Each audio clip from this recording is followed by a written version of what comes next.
Yeah, okay, so I think despite pressing a number of buttons, things just generally don't seem to work for me. And by things, I mean like programs, software. OBS would be an example. OBS. No audio goes into OBS anymore except for one very specific workaround, which involves the use of a DAW, which most people don't know what that is. So that just goes to show how convoluted it is. It involves something that most people don't even know what it is. I might as well have said, I had to use a glamperkin. Everyone would just be like, sure. Sometimes you need a glamperkin to get online. Glamperkin just sounds like an insult that a German person would use against like an American tourist, like something you would call a tourist because they don't know what you're saying. You'd be like, that guy's a glamperkin. The rest of the words in that sentence would also be German, but I don't know German, so. Ich bin ein Glamperkin. I'm proud of it. You can call me a Glamperkin. I don't care. You can insult me in any language you want. You can insult me in Elvish. All those Enya songs from Lord of the Rings that were in Elvish, they could have been insults directed at me. I have no idea. Coming up next, we get the mayor. He's going to be on, and he's going to be telling us what's going on in his life. I want him to list his top 5 favorite seasons of Entourage. In ascending order, just like Turtle would have wanted. R.I.P. I choose to believe Turtle died. I haven't seen a single fucking episode of that show, but I know there's a guy named Turtle. I think I got to a point around like 2021 or 2022 where I was like, I think they just made every show. Or they made every show that's gonna be made by the current structure that, the systems that are in place that churn out content. It seems like we've just exhausted the formulas. So there's got to be a new formula, I guess. There's got to be a new type of show. Like, for example, a show could be like, damn, well now I see why we're kind of hitting a roadblock creatively. How about this? And I'm just spitballing, there's no wrong ideas. You just put like a GoPro on a fish. I haven't gotten further than that. But this is a developing idea, and all ideas are welcome. You can make your own TV show if you want. You just close your eyes and just imagine it. Or you can, close your eyes and imagine a show that already exists. Just like play like a Full House rerun in your mind. You should write spec scripts for shows don't actually write them, but like write them in your head. And be like, hey, what if Jerry and Elaine fell in a storm drain? And what if George, dies? Let's like push the envelope a little bit. If it's all fake anyway. Imagine an episode of Seinfeld where they're like, it's like midway through the show's run, and they just say in the middle of the episode, yeah, George, he ate too many potato chips and he died. And the next episode, guess who's showing up the door? George, like nothing even happened. You go back through the DVR, you try to figure out what episode was that where George died. And you go crazy, you look it up on IMDb, you can't find anything. There's no episode called the one where George fucking eats it. And then you realize it was all in your imagination. And that's the power of the mind. Okay, how about this? Put a GoPro on a fish. I'm sticking with that part of it. I'm not changing that. But I'm gonna add this. The fish goes to like the houses of like Trump supporters and like gets their view. He's like just in a little bowl that somebody takes him around in. Just to like see another side of America. It's called Fish Out of Water. What's not to like? And the great thing is we don't have to pay the fish. It doesn't have union representation. So if you know a fish who's interested, let me know, and I think I can get this off the ground. We're gonna change America. Look, we've tried everything else. How about just have a fish do it? So why don't you just take like a goldfish, put it in a bowl. You don't have to put it in a bowl, just put it in like... You could even take one of those pouches they would fill with like milk in grade school. And just fill that with water instead. And that's the president of the fucking country. It's a fish in a pouch. World peace, day one. Because he's not gonna meddle, He's gonna just let things run themselves, and as everyone knows, It's completely fine. It's just the president that's messing everything up. I mean, that is how people talk about it. It's like, he's the most famous guy, so he must be the one responsible for every problem in my life, because he's the most famous person. What would be good is, though, if there was a fish president, we should give him complete power, like a dictator. Nothing happens without the fish's okay. The fish will never be able to give an okay, so we'll be fine. Nothing will happen. If someone needs to, like, sign the budget, you can have Kamala do it. I don't know why Kamala is still the vice president in this administration. Biden just walks into the sunset, and there's just a fish in the White House now, and Kamala's like, I guess this is what they're giving me to work with. I just want to make sure you know that Glass Johnson is here near me. He's our favorite inanimate but conscious glass who has feelings, has experiences, and he's my co-host, and he's here. A lot of people think, Glass Johnson is actually more famous than me, and he should be the host, and I should be his co-host. Because, Glass Johnson has had a long, storied career, and he did dabble in politics a little bit. People just liked him. He was just very, likable. His policies made sense. He was very transparent. And a lot of what he said, really held water. Like, this isn't that kind of show. I don't have to be like, I don't have to sink to that level. We're gonna sit here and try to not think of Glass Johnson jokes. How am I supposed to do that? What am I gonna do? Sit here and tell you about, I don't know, my favorite color? Why don't you guess my favorite color? I'll give you a hint. It's a color that a shirt might be. A shirt could be this color. It's part of white. If you took this away from white in terms of light, I don't know what color the light would turn into. But it's not about what the colors make. It's not about what they do when you combine all of them. It's about what your favorite one is, which I'm going to tell you what mine is. But first, a message from monkeys.com. Monkeys.com.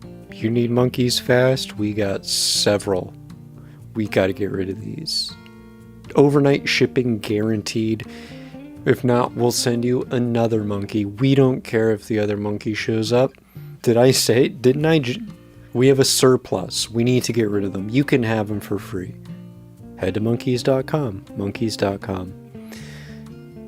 Enter promo code SPRING to order a monkey that's not going to try to fight you.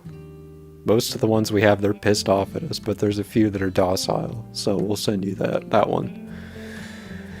Monkeys.com. I will now return to everyone's long-awaited answer for me as to what my favorite color is. And just to keep the suspense going a little bit longer, I'll just give you one more hint. The hint is that it's a color that doesn't exist. I saw it in a dream one time. It's not real. Okay, so if that helps you narrow it down, now you can go ahead and take your guesses. You can go ahead and chime in, text in, whatever. Let me know what you think my favorite color is. And it looks like everybody got their answers locked in. Okay, my favorite color? Glurple. That's right. I wish I could illustrate it for you, show you what it is. So nobody got the right answer. Nobody got that. That sucks. Because I was going to give away a few monkeys. And speaking of monkeys that I own and living things that are my own property, I do want to make sure that Slurp Fun Lipstick gets enough time to fulfill an essential function, which is to let you know what time it is. And I recently babysat for Slurp Fun Lipstick. He has 7 identical young boys who never speak, and he never acknowledges their existence up until this point. Slurp Fun Lipstick had said, "Hey, can you watch The Litter?" I said, "The Litter? What are you talking about?" He said, "You know what I mean." I said, "Are you talking about your children that you've never spoken of up until this point?" He said, "Yeah." So anyway, I went to his house and I showed up, and showed up around 7 o'clock. He had already left, so the kids were already alone by themselves. So I thought, why am I even here? So then I thought, well, where the hell are they? I went in the backyard. They were all digging holes. Like really digging, like men. like working men from like the 1800s. And I saw that and I was like, I don't even want to get into what this is. I'm not going to ask any questions. I'm going to let them finish. So I sat down on the couch and then I just fell asleep and I woke up and they were gone. So it's the end of the story. I don't know where they are. So yeah, Slurp on Lipstick is aware of this. So my money's on they just went in those fucking holes. I don't think they were like normal human beings. I don't know if they're dead or I don't know what the status is. So yeah, but first I gotta call the mayor. I almost forgot about that. Shit, I hope it doesn't feel bad that I almost forgot to call him. Just have a little chat, see what he's up to. By the way, this is the mayor of just your local city. Like wherever you live, this is the mayor. I don't care if you think you have a different mayor. You don't. It's this one. You're wrong. You're just wrong. And we have him now here on the line. It's the mayor. How you doing? How's your cool top hat and your little sash that says "I'm the mayor"? Suck it on it. It is absolutely an honor to be your mayor, to be everybody's mayor. I'd love to be in charge. Yeah, I mean, there's a certain type of person, I guess, who's just kind of drawn to that power. Would you say that this is indicative of some like deep inner sickness that you're seeking fulfillment in just controlling things and people? Well, I don't make any money doing it. I just in it for the love of, filling out forms. So what would you say? I just want to also let everybody know that I'm personally going through the trash. I'm rifling through everyone's trash. So what? Why are you doing that? Let's steal the stuff that's in it. That's cool. Don't you make enough money to like buy stuff that you think is cool? Why are you going raccoon mode on people's garbage? I'm the mayor of the garbage too. Okay, are you okay? Like, are you doing okay right now? I'm in the trash. Well, so how are you feeling about this upcoming election? Do you think you're gonna stay in office? I wish I could say we ran a good campaign, but I've been a little bit sidelined because guess what? I forgot how to read. You forgot how to read? I completely forgot how to read. How did you forget how to read? Hey, sometimes you forget things, okay? You forget how to ride a bike. You famously don't forget how to ride a bike. So, okay, so are you saying that you can't run for office again because you don't know how to read? Pretty much. Maybe it's because you've just spent so much time going through people's trash when you really should have been like reading the dictionary or something, or writing. Well, it's too late now. Why is it too late now? You can relearn how to read. Oh, no, you can't do it. What do you mean? You can't do it. So are you saying you're saying nobody should vote for you because you can't read? Would you accept the office if you won like some kind of impromptu writing campaign? I think people like you. They like your energy. They want to keep you around. Okay, well, the other problem is I'm changing my name to something really offensive. Then why would you do that? Because it's a name that describes who I am and how I feel inside. Okay, so what are you changing your name to?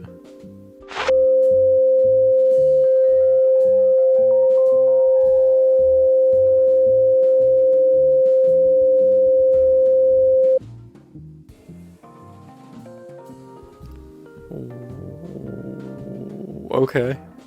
Yeah. Well, I mean, now that you say it, like, I kind of see it. Like you meet someone, you're like, oh, he's definitely like a Rick, or he's definitely a Bill. When I meet you, I'm like, yeah, that's definitely a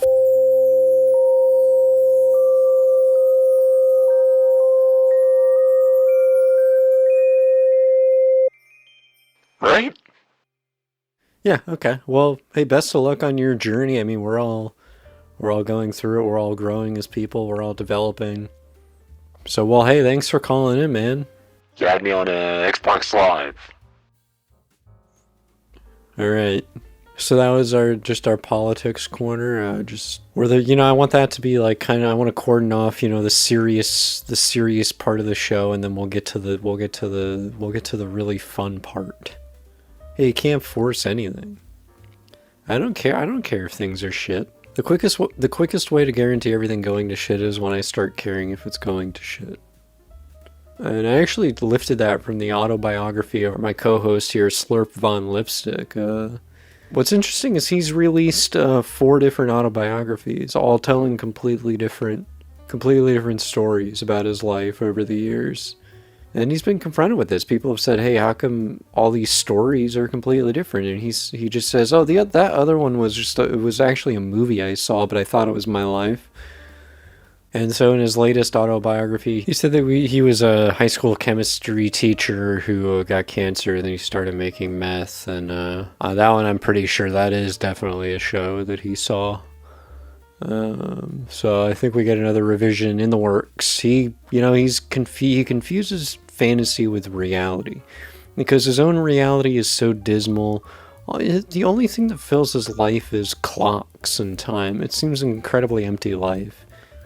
Well, here's Slurp on Lipstick, the host of Time Check. Give it up for him.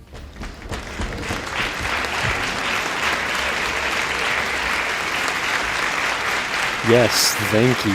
It's me, Slurp on Lipstick, keeping the train of your life on the tracks of time. I'm making sure you're where you need to be. I'm making sure you have the information you need to be successful. The information I have pertains to what time it is and not much else. Look, and by the way, I don't know where those kids, my kids are. I don't know where they are. Look, they've done this kind of thing before, and usually the next season they'll come out of the holes. So I'm not really that worried about it. I think it's just a part of their childhood development. Like, every kid is different. I don't know. My life is weird. It's I don't know how it got like this. I used to be normal. I used to be just a normal guy living in New York with my friends Lane, George, and Kramer. I'll never forget the day George died. It was a really somber day in my life. I'll always remember George. I'll always remember his laugh. I'll always remember his hugs. It's fucked up. It's fucked up what happens. Say the time. It's 11:31 p.m. It's a great time. It's a great time to be awake, great time to be asleep, great time to be doing anything. If you need to be reminded of something that's coming up in your life, I will step in. I will do that for you. That is what I'm going to do for our friend here. His name is Legs Eggerson. He lives in Haverhill, Massachusetts. He wanted me to tell him at 11:40 that he has to go outside and he has to see a groundhog that comes out this time of night every single night, and he goes out there and he says hello to it. So we're going to go ahead and call him up and tell him it is time to say hello to his groundhog friend. Hello, is this Legs? Legs, you're on with time. Yeah, hello? Yeah, hey Legs, hey, guess what time it is, dude? Oh, it's groundhog time, isn't it? Go out there and say hello to your groundhog friend. Yeah, actually, I can't really do that right now. You can't say hello to your groundhog? What are you doing? It's kind of, I don't really want to talk about what it is, but I'm a little bit occupied. That's either you're like on the toilet or you're just having sex. If you're having sex, you can tell me. I mean, it is gross, but just be honest. None of the above. Okay. So, well, now I'm kind of curious. So now I'm gonna keep asking questions. Alright, I'm not gonna make you guess. Look, I'm in a waterbed. You're stuck in a waterbed. Yeah, it's like I've tried to get up like 20 times, but the water does something weird and I can't get out. That actually sounds kind of serious. Maybe you should call the fire department or something. You better figure it out soon, because that groundhog's not gonna be there that long. Fuck, you're right. Fuck, I gotta get out of here. Alright, well, just give me your address. I'll tell the fire department to come and pull you. No. You're not like, is this like, you're not like an overweight man? No. No, I'm very small. It's just the bed it's just not working right today. And I can't call the fire department, not again. I got my hand stuck in a cookie jar. I had to call the fire department. They scolded me. As they should. Wow, okay. And, well, either way, I did my part of the deal. I told you what time it is, so I'm sorry it wasn't useful to you. Look, I don't know, maybe there's a reason waterbeds didn't really catch on. None of our ancestors slept on, like, a fluid. So if you want me to, call you up, give you reminders, tell you what's going on in your life, tell you, hey, you're late, hey, here's what's coming up. This is what I do. I make time personal for you. I make it about you. It's all in my autobiography. that whole chapter of my life where I lived in Springfield and my wife had blue hair, and I was a Simpson. I was one of the Simpsons. That's all in there as well. I included all that. Well, thanks for coming by, and I'll see you next time. Right? Time? Right? See? Yeah, pretty funny. Alright, see you.